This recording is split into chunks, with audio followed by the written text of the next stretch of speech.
মহামান্য হাসনাত স্যার উনি বললেন যে প্রণব বর্মাকে লাথি মেরে বাংলাদেশ থেকে বের করে দেওয়া উচিত। তার কারণ কি ভাই? একজন কূটনীতিক, সে একটা দেশের অন্য একটা দেশের কূটনীতিক, তাকে এইভাবে শিষ্টাচার বহির্ভূতভাবে লাথি মেরে বের করে দাও, গুলি করে দাও। আবার আরেকজন ওই যে দাঁতলা একটা পোলা আছে না, কি জানি নাম, ওই যে উমামা ফাতেমার ভাই মনে হয়, ওইটা দুটোটাই দাঁতলা একই রকম। তো ওইটা আবার কইছে যে আগামীতে লং মার্চ যেটা হবে সেটা তো ওরা খন্তা কোদাল নিয়ে আসবে, ইন্ডিয়ান এম্বাসির একটা একটা ইট খুলে নিয়ে যাবে। তো অবস্থা দৃষ্টে যা মনে হয় যে ইরানে আমেরিকান এম্বাসি যেভাবে জ্বালাই দিছিল, আমার মনে হয় সেই দিকেই যাচ্ছে। এবং এটা পুরোটাই ইন্ধন দিচ্ছে সরকার। কারণ এই সব কথাবার্তা যারা বলতেছে তাদেরকে কি সরকার কি এখনো বাধা দিয়েছে বা কোনো কিছু বলেছে যে এইরকম শিষ্টাচার বহির্ভূত কথা বলা উচিত না, বা আপনারা এভাবে বলবেন না, এটা সরকার বুঝবে? এগুলো তো কিছু বলে না। তাহলে কি প্রচ্ছন্ন আবার সরকারই করছে না? গতকালকের ভিডিওতে আপনাদের বলেছিলাম আমি যে ইন্ডিয়ান এম্বাসি বন্ধ হয়ে যাবে। তো অনেকে বলেছিলেন ভাই কবে বন্ধ হবে, কেমনে বন্ধ হবে? ভাই কবে বন্ধ হবে, কেমনে বন্ধ হবে, সেইটা তো আর আমার হাতের উপর না যে, আর এটা বলাও যায় না যে কোনো একটা দেশের এম্বাসি আজকেই বন্ধ হয়ে যাবে, কালকেই বন্ধ হয়ে যাবে, যদি যুদ্ধ না লাগে। তবে সেটার একটা সিমটম তো সম্ভবত আজকে দেখতে পেয়েছেন, যে লং মার্চের অজুহাতেই হোক বা নিরাপত্তার ব্যাপারই হোক, যে কোনোভাবে আজকের দিনের যাদের অ্যাপয়েন্টমেন্ট ছিল সব ক্যান্সেল করে দিয়েছে। মানে ভিসা প্রত্যাশী, ভিসা প্রাপ্তরা সব আজকে টোটাল ওদের অফিসগুলো বন্ধ।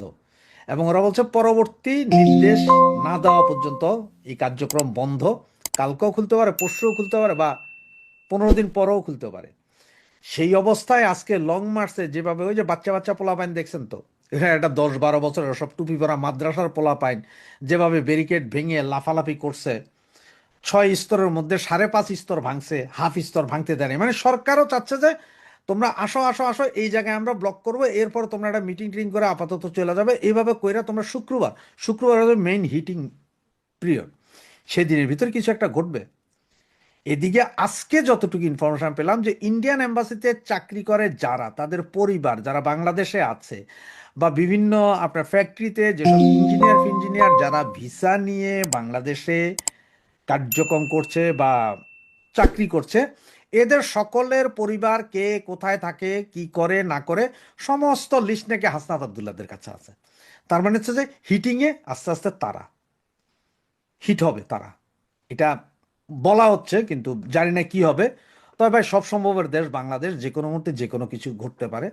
তো আমার এই ভিডিওটা আমার ভারতীয় যেসব ভাই বোন দেখেন তাদের কাছে আমি বলবো যে এই যে আমার দেশের মানুষ এখন যেভাবে আপনারা দেখছেন, যে যেভাবে আপনাদের এই ঘৃণা করছে, আপনাদের এম্বাসি খুইলা ফেলার কথা বলছে, লাথি মারার কথা বলছে, আপনার সরকারের কাছে দাবি জানানো উচিত যে আমাদের দেশে আপনাদের এম্বাসিটা আল্লাহর হস্তে বন্ধ করে দেন, কিছুদিন বন্ধ করে দেন। চাউল ডাল আমাদের কাছে বেচেন না, কি দরকার আছে এই 46 টাকা ধরে 50,000 মেট্রিক টন চাউল বেচার? বন্ধ করে দেন, বন্ধ করে দেন, কাঁটাতারের বেড়া লাগাই দেন, একদম প্রতি ইঞ্চি জায়গায় কোনো, সবকিছু বন্ধ করে দেন, একটু দেখুক না আমার দেশের লোকজনও, দেখুক যে আপনারা ছাড়া আমরা চলতে পারি কিনা, আর আমাদেরকে ছাড়া আপনারা চলতে পারি কিনা, একটু দেখানোর দরকার। এবং এই কারণে আমার মনে হয় একটু নিরাপত্তার অজুহাতে হইলো আপনাদের এম্বাসি ফেম্বাসি এগুলো বন্ধ করে দিয়া একটু চুপ থাকলে তো মনে হয় যে কিছু একটা হবে। আমরাও বুঝবো, যারা আন্দোলন করতে তারাও বুঝবে, আপনারাও বুঝতে পারবেন আসলে কে কার পরিপূরক, কে কার কে দরকার। আর আওয়ামী লীগ নেতৃবৃন্দের কাছে আমার একটা অনুরোধ যে আমাদের লক্ষ লক্ষ ছেলে মেয়েরা এখন রাস্তাঘাটে পালায়ে রয়েছে, অমুক রয়েছে তমুক রয়েছে, এই অবস্থায় আছে।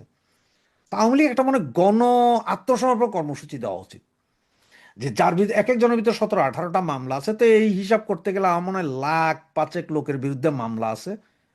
তারা সকলে গণ আত্মসমর্পণ কর্মসূচি দিলেই হয়, যে সবাই আত্মসমর্পণ করে যার যার মতো সবাই জেলে যাবে, পালাইয়া থেকে আর না খাওয়ার চেয়ে জেলে যাইয়া ডাইল রুটি খায়, কতদিন সরকারও খায় তারা, কতদিন আমরাও খাইতে পারি সেটাও দেখি। দুইটা গেলে হয়তো একদিন আমরা জেলখানা ভাঙ্গিয়েই বাইরে আসবো, লাখ লাখ পোলা পাই, সেদিন আরেক বিপ্লব হয়ে যাবে। এরকম একটা কর্মসূচি মনে হয় আমার দেওয়া উচিত। তা মূল কথা কিন্তু আসলে যে ভারতের প্রণব বর্মা ওনাকে যে লাথি মেরে বের করে দিবেন, এই ধরনের ঘটনা আমি পৃথিবীর আর কোনো দেশ সম্মুখে কোনো দেশের জনগণ এভাবে বলছে কিনা আমি জানি না। এখন আপনারা অনেক বলতে পারেন যে ভাই এরা জনগণ না, ভাই এরা জনগণ না তো এরা কি কুত্তা বিলাই না, এরা জনগণ, সন্ত্রাসী জনগণ আকার যাই হব, যেহেতু দেশটাই চলতেছে সন্ত্রাসী সরকারের মাধ্যমে, সে তাদের সরকার সন্ত্রাসী হবে। তো এখন প্রণব বর্মাকে আজকে লাথি মারতে চাচ্ছে, কালকে আবার আরেকজনকে লাথি মারতে চাইবে। তবে এই হাসনাত আবদুল্লাহর মাথায় কিছু আছে, কারণ সে জানে যে প্রণব বর্মা যেহেতু বলে দিয়েছে যে এই দেশে আর কাজ করতে সে ইচ্ছুক না, সুতরাং তাদের সরকার হয়তো তাকে উঠে নিয়ে অন্য কাউরে দিবে। সুতরাং সে হয়তো কালকে বলবে যে দেখছো, আমি যখন বলেছি লাথি মেরে প্রণব বর্মাকে বের করে দেওয়া উচিত, তখনই প্রণব বর্মাকে নিয়ে গেছে।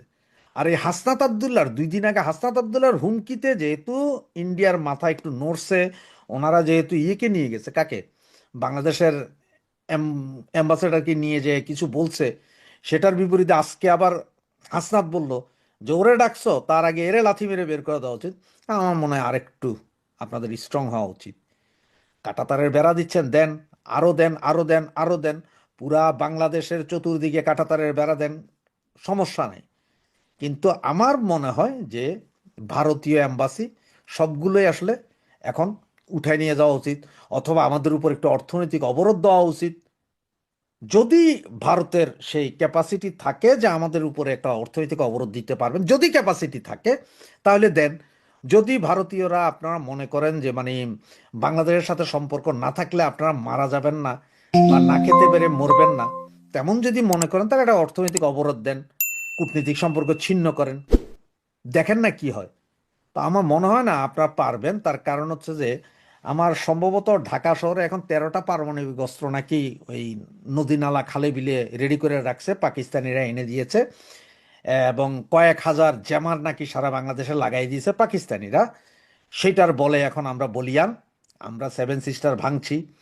ওইদিকে আবার আপনাদের সাবেক বিচ্ছিন্নতাবাদী নেতা, কি জানি নাম, ভারতের বিচ্ছিন্নতাবাদী নেতা, যাকে একসময় বাংলাদেশ সরকার ধরে ভারতের হাতে তুলে দিয়েছিলেন, তিনি ভারতে গিয়ে স্বাভাবিক জীবনে ফিরে এসেছিলেন, সেই ভদ্রলোক এখন আবার ঢাকা শহরে ঘুরছেন। আজকে 1 মাস ধরে বিশেষ প্রটোকলে তিনি বিভিন্ন জায়গায় ঘুরছেন। এগুলো কিন্তু এখন কথা চাউর হচ্ছে, চলছে। সুতরাং কি হবে সেটা ভবিষ্যৎ জানে। তবে ভারতীয় সরকারও কি সিদ্ধান্ত নেয় সেটাও দেখার বিষয়। আর আমাদের হাসনাত আবদুল্লাহ, তারা যেহেতু আজকের কর্মসূচি ওনাদের হিসাবে মোটামুটি সফল, এবং আমার হিসাবেও মোটামুটি সফল, খারাপও করে নাই এরা। এরা তো 5.5 স্তরের নিরাপত্তা তো ভেঙে দিছে। আর হাফ স্তরের নিরাপত্তা সম্ভবত তারা আজকেই করতে চায় না এইসব, কারণ লাথি মারবে, কোপাইবে, কিছু মারবে, এরপরে যায় হয়তো ইরানের মতন ভারতীয় দূতাবাস মুতাবাস যা আছে সবগুলোতে হয়তো আগুনও লাগাই দিতে পারে। কি করবে সেটা হচ্ছে যে তাদের বিষয়। সুতরাং আপনারা এতক্ষণ হয়তো হাসনাত আবদুল্লাহ সেই ভিডিওটা সকলেই দেখেছেন, যেখানে বলছেন উনি লাথি মেরে ভেঙে দিবেন। তো দেখেন কি হয়, আপনারাই ভালো বুঝেন, ভারতীয় যারা আছেন তারা ভালো বুঝেন, বাংলাদেশি যারা আছেন তারা ভালো বুঝেন। চলুক এভাবে, আমরা দেখতে থাকি। জয় বাংলা, জয় বঙ্গবন্ধু। বাংলাদেশে এই মুহূর্তে রাজনৈতিকভাবে সব থেকে বেশি বেকায়দায়, উদ্বেগ, উৎকণ্ঠা এবং আতঙ্কের মধ্যে আছে বাংলাদেশ জামায়াত ইসলামী। এদেরকে বাংলাদেশ জামায়াত ইসলামী বললে ভুল হবে, পূর্ব পাকিস্তান জামায়াত ইসলামী। ভাবতে পারেন কেন কষ্টে আছে? স্বাধীনতার 55 বছর পর এসে অভিনয় করতে হচ্ছে। স্বাধীনতার এত বছর পর এসে তাদের পূর্বসূরীরা যে আকাম কুকাম করে গেছে, সেই আকাম কুকামের বিরুদ্ধে তাদেরকে কথা বলতে হচ্ছে। স্বাধীনতা যুদ্ধের সময় সেই রাজাকার, আলবদর, আল শামস যুদ্ধাপরাধীদের বিরুদ্ধে কথা বলতে হচ্ছে, যারা বাংলাদেশ নামক রাষ্ট্রকেই ধারণ করে না, যারা বাংলাদেশের স্বাধীনতা, সার্বভৌমত্ব, বাংলাদেশের মানচিত্র, বাংলাদেশের জাতীয় পতাকা, বাংলাদেশের জাতীয় সঙ্গীত, বাঙালি জাতীয়তাবাদ, ধর্মনিরপেক্ষতা কোনো কিছুকেই ধারণ করে না, বিশ্বাস করে না, তাদেরকে কি চমৎকার ভাবে অভিনয় করতে হচ্ছে। গতকাল বাংলাদেশের মহান বিজয় দিবস উপলক্ষে জামাত একটা র্যালি করেছে। শুনেছি ম্যারাথন রেসের কথাও চলমান রয়েছে, সেটা হয়তো বা 2-1 দিনের মধ্যে আমরা দেখতে পাবো। বুঝতে পারছেন তো, যারা স্বাধীনতাকে বিশ্বাসী করে না তাদেরকে বাংলাদেশের মানুষের মন পেতে ভোটের রাজনীতিতে এগিয়ে থাকতে চেয়ে তাদেরকে অভিনয় করতে হচ্ছে প্রতিনিয়ত। কি নিখুঁত অভিনয়! কিন্তু আমরা তো শকুনের চোখ দিয়ে দেখি, তাদের প্রত্যেকটা অভিনয়ের পেছনে যে গল্প লুকায় আছে সেটা আমরা দেখতে পাই, সেটা আমরা বুঝতে পারি। জামাত আপাদমস্তক একটা দেশদ্রোহী, স্বাধীনতা বিরোধী শক্তি। তারা প্রতিনিয়ত বাংলাদেশের মানুষের ভোটকে কাস্ট করার জন্য এই নাটকগুলা করতেছে, এই অভিনয়গুলা করতেছে। এখন মিষ্টি মিষ্টি কথা বলছে, চমৎকার কথা বলছে, তাদেরকে ভোট দিয়ে নির্বাচিত করে নিয়ে আসেন ক্ষমতায়, এরপর বুঝবেন জামাত কি জিনিস। ক্যান্সার হলে যেমন সেই শরীরকে মানে পুরো দেহটাকে আক্রান্ত করে ফেলে, ঠিক একইভাবে জামাতকে নির্বাচনের মধ্য দিয়ে ক্ষমতায় নিয়ে আসলে পুরো রাষ্ট্রকে ক্যান্সারের মতো আক্রমণ করে ফেলবে। এবং এই ক্যান্সারটা হবে মৌলবাদের বিষ বাষ্প, এই ক্যান্সারটা হবে উগ্রবাদ, জঙ্গিবাদ, চরমপন্থার উত্থান।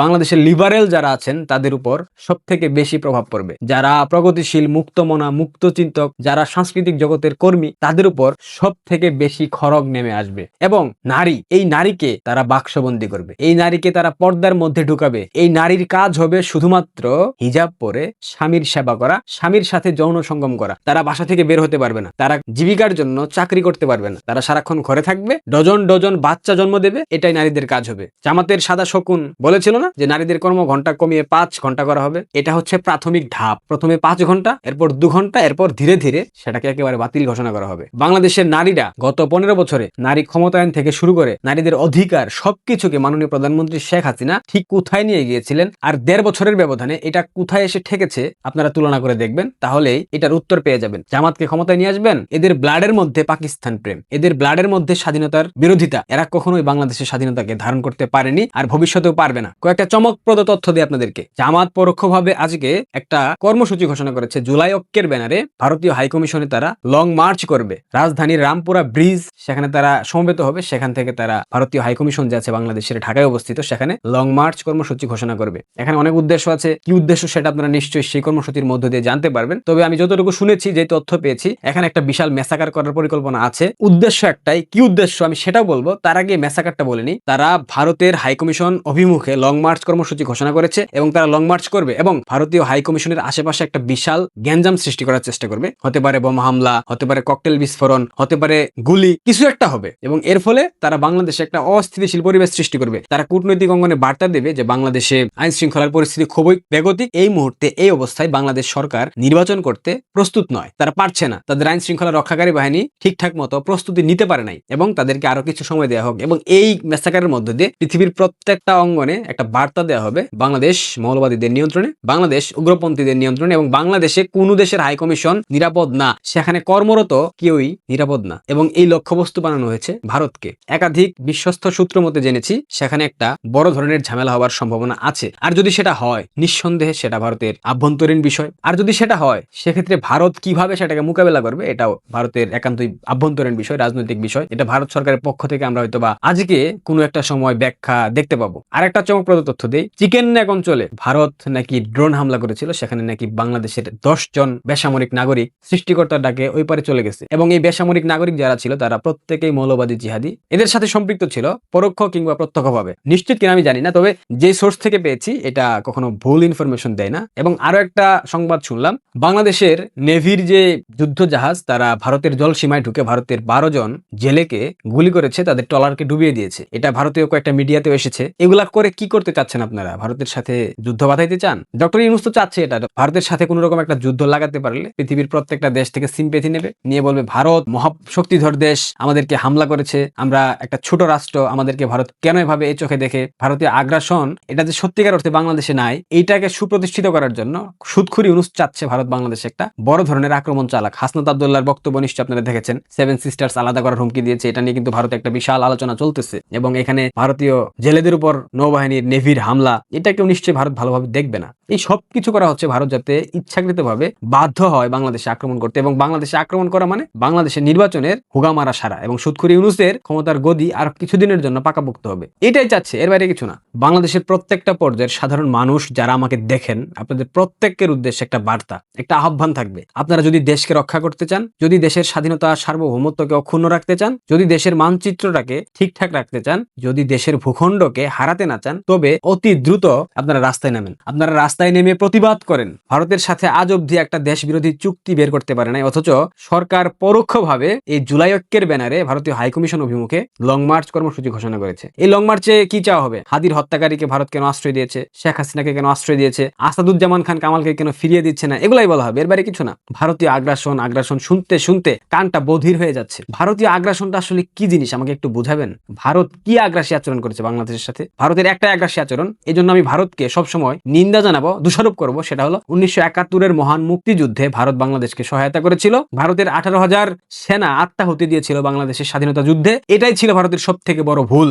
এই অসভ্য, এই বেহায়া, এই বর্বর, এই অন্ধকারাচ্ছন্ন যুগের এই জাতিকে, এই বাঙালিকে স্বাধীনতার স্বাদ পেতে অন্তত পক্ষে 9 বছর যুদ্ধ চলমান রাখা প্রয়োজন ছিল, এবং এটা ভারত চাইলেই করতে পারত। পাকিস্তান যদি 3রা ডিসেম্বর ভারতে আক্রমণ না করতো, ভারতের বিমান ঘাঁটিগুলোতে আক্রমণ না করতো, বাংলাদেশকে সহায়তা করার অভিযোগ নিয়ে, বাংলাদেশের শরণার্থীদের আশ্রয় দেওয়ার অভিযোগ নিয়ে, সেক্ষেত্রে বাংলাদেশের স্বাধীনতা যুদ্ধ, মুক্তিযুদ্ধের লেন্থ কম করে হলেও 5 বছর হতো। 5 বছরের আগে এই প্রশিক্ষিত সামরিক অস্ত্র শস্ত্র নিয়ে যে সেনাবাহিনী বাংলাদেশে এসেছিল পাকিস্তানের, তাদের সাথে বাংলাদেশের সাধারণ মুক্তিযোদ্ধারা পেরে উঠতো না। যে যত কথাই বলেন না কেন, বাস্তবতা মানতে হবে। বাংলাদেশের হাতে কি ছিল? একটা গরিব রাষ্ট্র, যার অর্থনীতির বেশিরভাগ পরিচালিত হতো পশ্চিম পাকিস্তান থেকে। বাংলাদেশের হাতে তেমন কোনো অস্ত্র শস্ত্র ছিল না, প্রশিক্ষিত ছিল না কোনো বাহিনী। তৎকালীন সময়ে যে প্রতিরোধ করা সম্ভব হয়েছে প্রথম দিক থেকে, এবং পরবর্তীতে ভারতের সহায়তা, মিত্র বাহিনী, ভারতে বাংলাদেশের শরণার্থীদের আশ্রয়, ভারত থেকে বসে মুক্তিযুদ্ধ পরিচালনা করা। অথচ এই বাঙ্গু তৌহিদি জনতা প্রতিনিয়ত ভারতকে আক্রমণ করতে চায়, গাজওয়াতুল হিন্দ প্রতিষ্ঠা করতে চায়, ভারতের 7 সিস্টার খেয়ে দিতে চায়। মানুষের